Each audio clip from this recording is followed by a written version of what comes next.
kata isi hati wanita. Yang ini bagus ya. Yang tanda je menyekaikan yang ini bagus ya. Itu harus beli. Ya, Kak Godoy.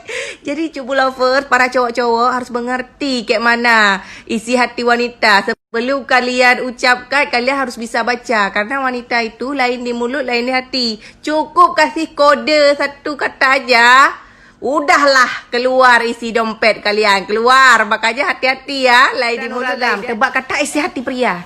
Ya, aku janji aku bakalan buktiin. Maksudnya kayak mana bang buktiin ya? Biar cepat kelar aja. Ya, makanya Miana cowok-cowok. Kalau misalkan bilang iya ya, minggu depan abang lamar. Itu jangan percaya, cukup lovers. Itu cuman iklan.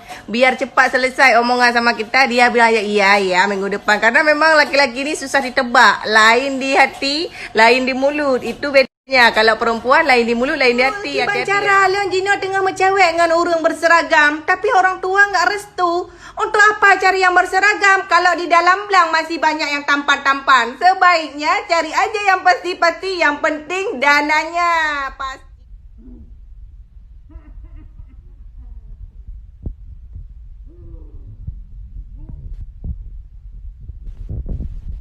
Enak-enak.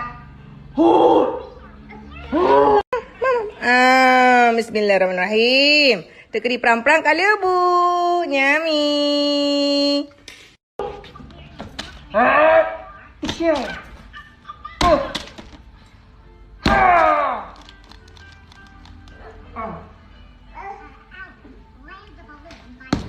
Adik.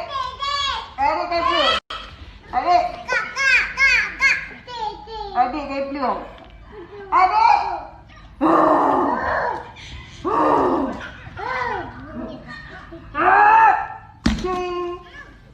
Asai kai tepu tayar tadi je cik katro. Allah, hai darling, dia pegah ada cinta kekaya.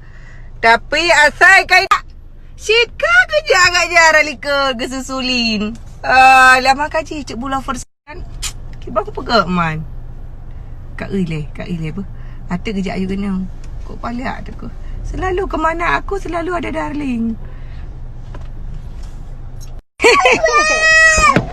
Ya.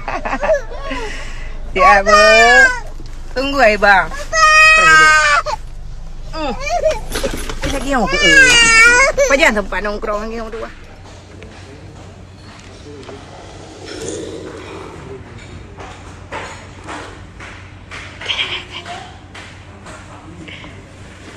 Bek karu hai.